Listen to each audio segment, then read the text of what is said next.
Opa galera, como o vídeo ontem foi bem, bateu a meta que eu queria, que era 50 visualizações, eu tô postando isso aqui como bônus, viu?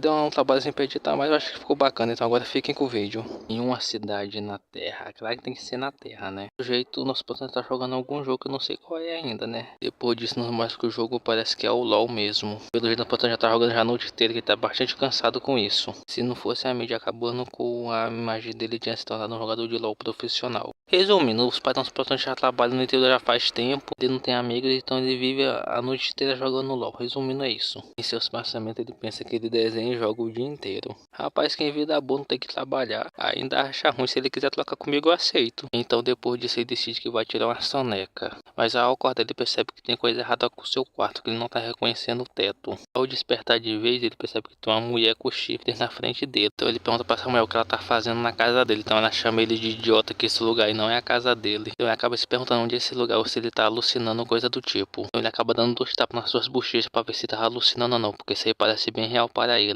Então, finalmente, a ficha pra ele acaba caindo, que pelo jeito ele acabou indo pra outro mundo que ele não sabe como. Então a rainha dos demônios acaba perguntando para o alto sacerdote que ele é aquele que estava sendo relatado na profecia. Então o alto sacerdote fala que sim, porque ele tá com o anel que é igual ao do da rainha, que é o anel da profecia. Pergunta que anel mágico, se é esse que tava no colado dele, então ele mostra para eles. Então a rainha dos demônios fala que é porque esse anel é igualzinho dela, então deve ser ele. Mas o que deixou a rainha dos demônios mais zangada é porque pelo jeito ele não tem nenhum pingo de mana nele. Sendo o escolhido da profecia pelo jeito. E ainda por cima disso tudo, ele faz parte da tribo dos humanos, que acabou deixando mais zangada ainda. Então o protagonista fala que não tá entendendo nada do que tá acontecendo aí. É que ele comprou esse anel e o vendedor que tava vendendo na rua para ele. Acabou deixando a rainha dos demônios mais surpresa ainda porque ele comprou o anel. Então a rainha dos demônios pergunta para o alto sacerdote se ela não errou no feitiço ou coisa do tipo. Porque não faz sentido ela ter invocado um humano imprestável como esse aí.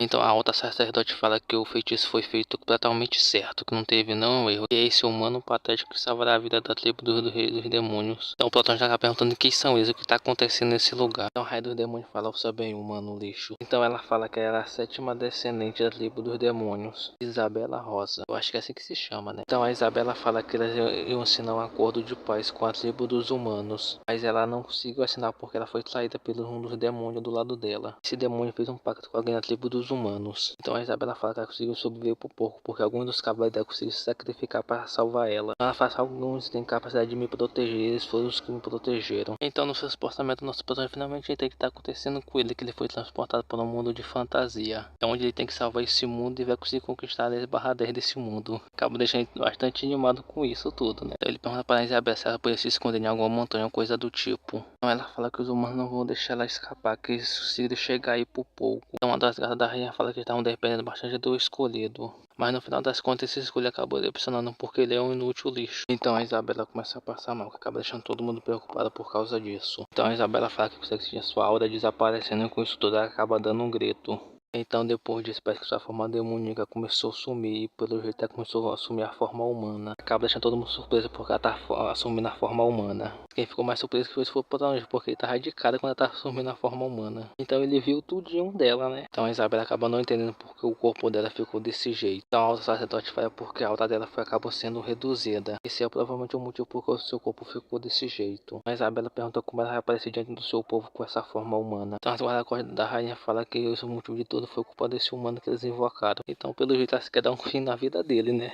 Que acaba deixando ele com medo por causa disso. Então o protagonista fala que ele quer a vítima e que ele nem queria estar nesse novo mundo aí. Então um dos soldados demônios que estavam lá fora fala que a tribo dos humanos conseguiu invadir o lugar que eles estavam. Então ele fala para sua majestade ser escoltada para fora daí o mais rápido possível. Então a rainha fala que foi rápido, então uma das suas guarda-costas fala que vão escoltar ela na sua vida. Mas Isabela fica bastante orgulhosa dos seus soldados. Então a sacerdote fala que será mais fácil para Isabela conseguir escapar nessa forma humana para ter cuidado para os humanos não descobrir que ela é um demônio. Então, o sacerdote fala que ela ficaria para ajudar os guardas a manter a tribo dos humanos longe deles. Então Isabela fala que ela não aceitar isso, que ela não irá abandonar seu povo. Então o sacerdote começa a invocar um ser de transporte para mandar eles para longe. Antes deles ir embora, o protagonista tentou fugir, mas a onda das guardas acabou pegando ele de novo. Então depois disso acaba terminando o seu ritual e manda eles para longe, fora desse lugar que eles estavam. Então depois disso a tribo dos humanos acaba invadindo o lugar que eles estavam. Então o líder dos humanos acaba perguntando para o sacerdote onde está a rainha. Então eles tudo acabam sendo transportados para um novo lugar, que acaba deixando todo mundo surpreso por causa disso. Então de longe eles veem a tribo dos humanos cercando o lugar que eles estavam. Uma das guarda-costas fala que não é tão longe dali, que eles têm que ir embora ligeiro. Isabela fala que entendeu que ela vai se vingar outra hora, então eles decidem que vão partir. Mas isso tudo lá de longe acabam uns dos cavaleiros vendo eles. Então eles acabam tirando a flecha e acabam pegando um dos guarda-costas da Isabela. E acaba deixando o Plutônio bastante assustado por causa disso tudo. A guarda-costas reconhece como uma das flechas dos humanos, então os humanos começam a atacar eles. As outras guarda-costas acabam indo lutar essa briga. A guarda que foi feita pede para o Plutônio se proteger a Isabela. Então o Plutônio acaba pegando na mão dela e sai correndo com ela, mas pelo jeito ela não queria sair. E ela quer lutar junto com as tropas dela. Então o Plutônio fala que é melhor fugir agora para poder lutar outra hora. Ela fala que prefere morrer do que abandonar suas próprias tropas. Então ele fala para ela não se enganar, senão os sacrifícios vão ter sido em vão. Então o Plutônio fala, somente viva você vai conseguir ter sua vingança mais tarde. Então é melhor fugir agora para poder ter sua vingança. Quando ela tá fugindo, acaba vendo suas guarda-costas sendo massacradas pela tribo dos humanos. Então a Isabela fala que ela vai ter essa vingança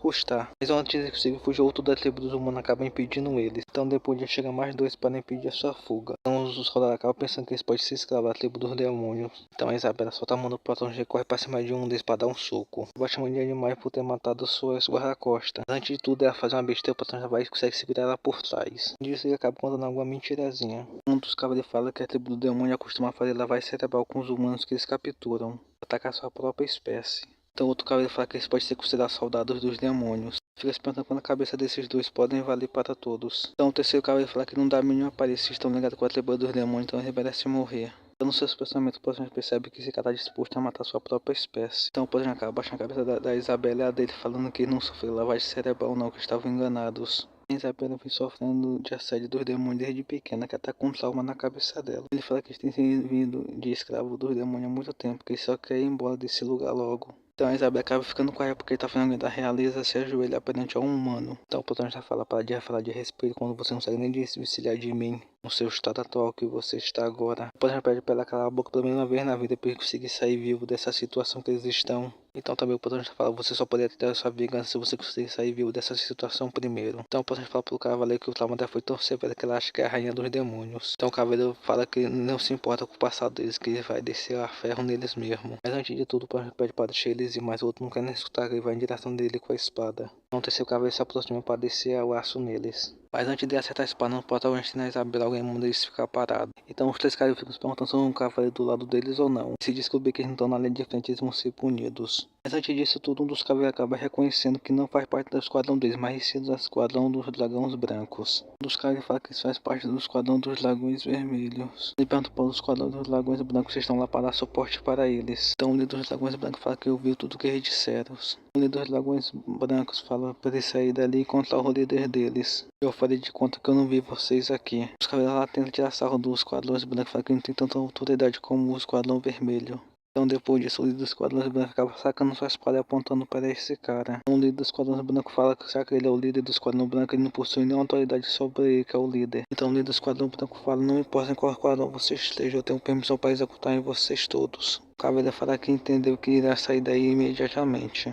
Então depois de todos os três cavaleiros acabam saindo com o rabo entre as pernas. O Plutônio está falando seria de alguém mais fraco para ir para alguém mais forte ainda. Então o cavaleiro acaba se apresentando que o nome dele é Sofia, o líder do Cavaleiro dos Dragões Brancos. Para eu chamar ele de Sofia, que é muito mais fácil para mim, viu? Sofia acaba perguntando para ele qual dia que eles foram capturados e qual dia eles foram escravizados. O protagonista tenta mudar o assunto da conversa, mas o Sofia acaba mandando ele responder a porra da pergunta para ele. O Sofia vai tirar a vida deles. Então, nesse momento, nós podemos acabar tendo um surto, então a Isabela acaba mandando ele ter calma. Ele fala que não se lembra exatamente o dia, mas ele fala que já faz 5 anos que eles foram capturados. Então o Sofia pergunta qual era a função que ele fazia na tribo dos demônios. Então o protagonista fala que ele era assistente na cozinha. Então ele também fala que sua esposa Isabela também foi sequestrada pela tribo dos demônios. Então Sofia fala que entendeu tudo. A gente não somente fica se perguntando se ele acreditou nisso tudo ou não de verdade. Sofia pergunta para o protagonista por que ele tá sem roupa nenhuma. Para os muitos que não sabem, é a Isabela que tá usando a roupa do protagonista só para falar. Mas o protagonista acaba não conseguindo responder, então Sofia pega a sua capa e bota no protagonista. Rapaz, nessa cena aqui eu achei muito suspeita essa arrumação do Sofia aí. Então Sofia acha que foi provavelmente porque ele tentou fugir várias vezes que também tiraram a roupa dele. Então o protagonista fica se perguntando por que esse cara tem uma aura tão amigável. Sofia fala que eles foram oprimidos por tempo demais, então finalmente eu vou levar eles para casa. A Isabela acaba ficando full pistola porque quer levar ele para a tribo dos demônios, então o protagonista acaba mandando a Isabela fechar a matraca. Depois disso acaba aparecendo os membros do esquadrão do Sofia. falando que os esquadrão do Dragão Vermelho e do Dragão Negro já retiraram suas tropas. Então Sofia fala que tá pelo visto ele atrasado para a festa. Pelo jeito a Isabela não quer ir para a tribo dos humanos, então ela fala que vai ser pior se ela não ir, porque ela vai acabar sendo descoberta. Então depois disso a Isabela acaba aceitando que é para ir para a tribo dos humanos. Então depois disso Sofia acaba chamando ele para ir para a tribo dos humanos, então depois disso todos aceitam ir.